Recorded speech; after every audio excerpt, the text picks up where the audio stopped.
শহীদ তর্পণ দিবসের অনুষ্ঠানের মঞ্চ থেকে একেবারে সরাসরি বিরোধী দলনেতা শুভেন্দু অধিকারী বলছে, আমি যার দিকেই তাকাই সেই নাকি ধ্বংস হয়ে যায়। আমি শাহজাহানের দিকে তাকিয়েছিলাম, শাহজাহান জেল খেটেছে। আমি কেষ্টর দিকে তাকিয়েছিলাম, কেষ্ট জেল খেটেছে। কি বলবেন এই? শুভেন্দু অধিকারীর বক্তব্যে বোঝা যাচ্ছে তিনি জন্মাবার পর হয়তো প্রথম তাকিয়েছিলেন তার মা এবং বাবার দিকে।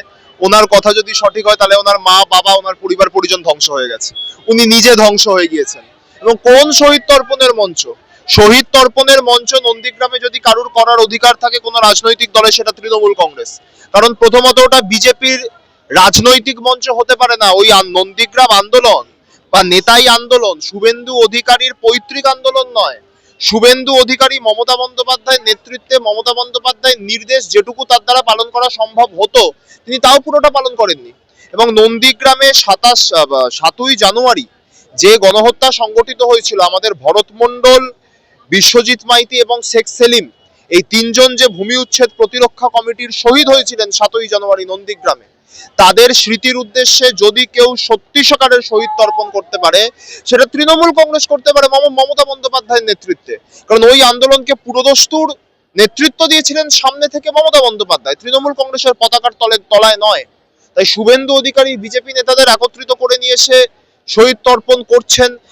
নন্দীগ্রামের শহীদ পরিবার, লালগড়ে নেতাইয়ের শহীদ পরিবার, শুভেন্দু অধিকারীর এই শহীদ তর্পণ, বিজেপির শহীদ তর্পণকে গ্রহণ করবেন কি করবেন না সেটা আমরা, নেতাইয়ের ঘটনা, নেতাইয়ের মানুষ কতটা শুভেন্দুকে গ্রহণ করছেন সেটা আমরা ঝাড়গ্রামের 2021 সালে 4টে বিধানসভায় 4টে তৃণমূল, 2024 সালে আমাদের 19 সালে লোকসভা ছিল বিজেপির, সেই কুনার হেমব্রম সাংসদ অভিষেক বন্দ্যোপাধ্যায়ের হাত ধরে তৃণমূলে ফিরে এলেন এবং 24-এ আমরা লোকসভায় জিতলাম, কালীপদ সোরেন জিতেছেন ঝাড়গ্রামে। ফলে নেতাই তো গ্রহণ করছে না। আর নন্দীগ্রামে কিছু সমস্যা রয়েছে, অভ্যন্তরীণ আমাদের দলের কিছু সাংগঠনিক সমস্যা আছে, তার উপর শুভেন্দু বাহিনীর গুন্ডামি, ওখানকার প্রশাসনের একাংশ তারা শুভেন্দুর মোটা সুটকেসে বিক্রি হচ্ছেন। কিন্তু এই নির্দিষ্ট শব্দবন্ধ শুভেন্দুকে মিম মেটেরিয়াল করছে, আস্তে আস্তে ধ্বংস হচ্ছে। যার দিকে তাকাচ্ছেন তাহলে ওনার পরিবার পরিজন ধ্বংস হয়ে গেছে। উনি জন্মাবার পর তো শাহজাহানের দিকে তাকাননি, উনি জন্মে তো অনুব্রত মণ্ডলের দিকে তাকাননি। একটা বাচ্চা জন্মালে প্রথম তার মায়ের দিকে তাকায়, বাবার দিকে তাকায়। এর মাধ্যমে উনি ওনার পিতা ঠাকুর, মাতা ঠাকুরানী এবং গোটা পরিবারকে অপমান করছেন।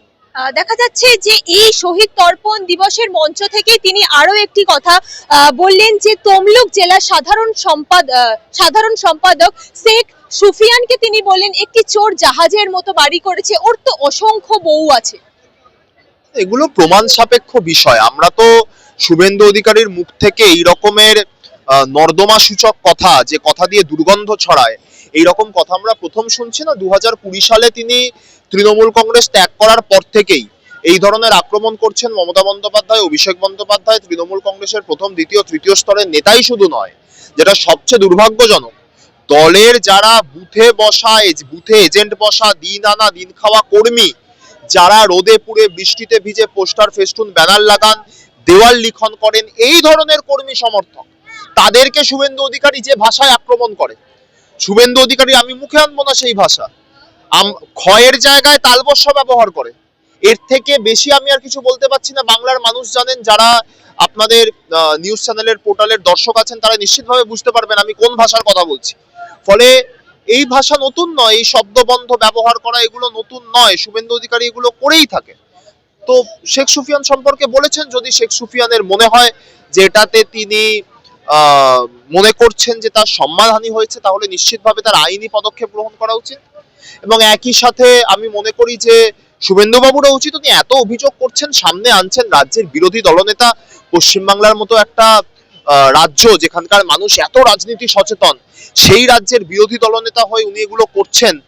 উনিও যদি একটু প্রমাণ সহ বলেন, শুধুমাত্র আকাশ কাঁপানো কথাবার্তা না বলে, তাহলে আমার মনে হয় যারা রাজনীতির ছাত্র, যারা রাজনীতি করছেন, যারা নতুন প্রজন্ম, আমাদেরও একটু সুবিধা হবে। আমরা ওনার ক্রেডিবিলিটি যে জায়গায় তলানিতে নেমে গেছে, সেই ক্রেডিবিলিটি যদি ওনাকে তুলে আনতে হয়, উনি অভিযোগ করুন বিরোধী দলনেতা হিসাবে, প্রমাণ সহ করুন।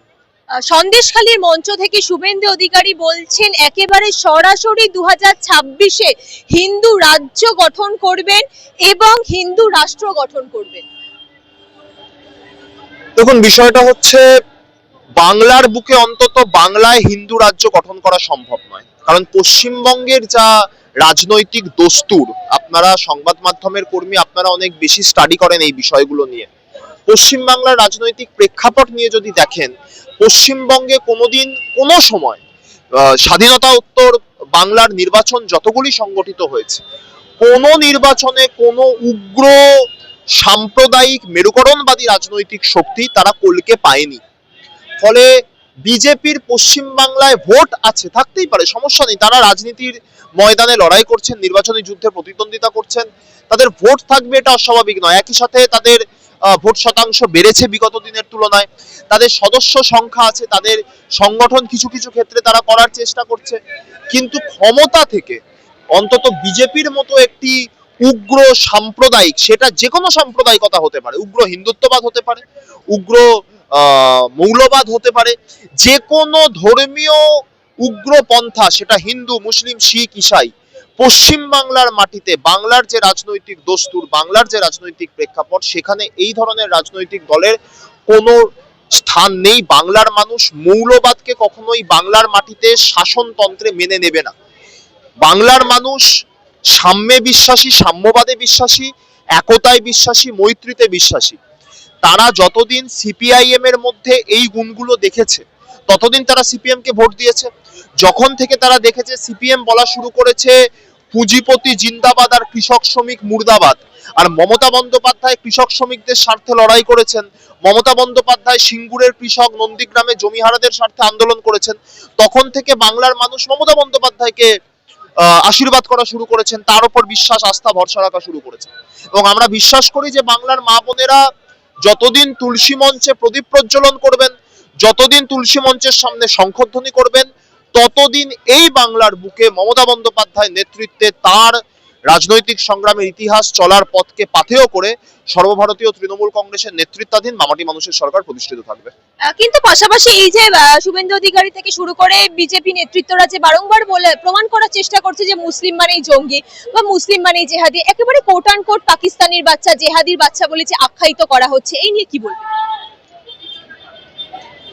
এটা আমি অনুরোধ করব, আমরা যেভাবে বলে আসছি, এর আগেও বলেছি, মমতা বন্দ্যোপাধ্যায় 2011 সালে ক্ষমতায় আসার আগে থেকে বলেছেন বদলা নয় বদল চাই। পরস্পর তিনবার তৃণমূল কংগ্রেস ক্ষমতায় আসার পরেও কিন্তু মমতা বন্দ্যোপাধ্যায় এই ধরনের যারা কথাবার্তা বলেছেন তাদের বিরুদ্ধে সেই স্তরের কোনো ব্যবস্থা নেননি, যেটা যদি এটা কোনো বিজেপি শাসিত রাজ্যে বিজেপি শাসিত কোনো রাজ্যে এই ধরনের ঘটনা ঘটলে সেই বিরোধী রাজনৈতিক ব্যক্তির বিরুদ্ধে যেরকম ব্যবস্থা নেওয়া হতো, সেটা আইনি হতে পারতো, বেআইনি হতে পারতো, সাংবিধানিক হতে পারতো, অসাংবিধানিক হতে পারতো। মমতা বন্দ্যোপাধ্যায় কিন্তু সেই পন্থা অনুসরণ করেননি। আমরা তাই অনুরোধ করতে পারি রাজ্যের শাসক দলের প্রতিনিধি হিসাবে বাংলার শুভবুদ্ধি সম্পন্ন চিন্তাশীল সুধী সজ্জন মণ্ডলীকে, যে যারা আমাদের ধর্মীয়, রাজনৈতিক সমস্ত প্রকার মৈত্রী এবং সহাবস্থানের বিরুদ্ধাচরণ করে বাংলাকে বিভাজিত করতে চাইছে, এবং শুধুমাত্র মুসলমানদের আক্রমণ করাই নয়, মুসলমানদের আক্রমণ করে এই একতাকে যদি নষ্ট করে দেওয়া যায়, তাহলে অনেকগুলো সুবিধা হতে পারে। কিরম সুবিধা হতে পারে? উত্তরবঙ্গ ভাগ করা যেতে পারে, গ্রেটার কোচবিহার আলাদা করা যেতে পারে, রাঢ়বঙ্গ ভাগ করা যেতে পারে। এগুলো প্রত্যেকটা বিজেপি নেতাদের বক্তব্য, এটা কোনোটা তৃণমূল কংগ্রেস সিপিএম নেতাদের বক্তব্য নয়। ফলে বিজেপি যেভাবে হিন্দু মুসলিম বিভাজন করে, শিখ খ্রিস্টান বিভাজন করে, একটা ধর্মীয় রায়াট লাগিয়ে, শুধুমাত্র বাংলা জুড়ে নয়, মণিপুরে তো আমরা দেখেছি, এবং গোটা দেশে তারা এটা করার চেষ্টা করছে, যাতে দেশটাকে ভাগ বাটোয়ারা করে বিজেপির যারা শীর্ষস্তরে আসীন রয়েছেন সরকার এবং দলে, তারা যাতে তাদের সুবিধা মতো, কারণ আদানির অবস্থা খারাপ, এখন যে কোনো মুহূর্তে বিজেপির শীর্ষস্থানীয় নেতৃত্বদের ওপর কোপ নেমে আসতে পারে।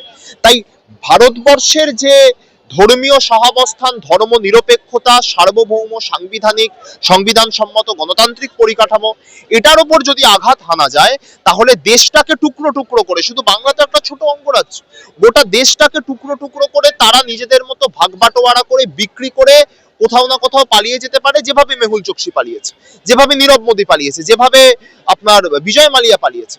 ফলে আমরা পশ্চিমবঙ্গের মানুষ হিসাবে এটুকু বিশ্বাস করি যে বাংলার শুভবুদ্ধি সম্পন্ন চিন্তাশীল মানুষ তারা সবটাই দেখছেন। তারা যেভাবে বিগত নির্বাচনে, কারণ মানুষের হাতে সর্বোচ্চ ক্ষমতা।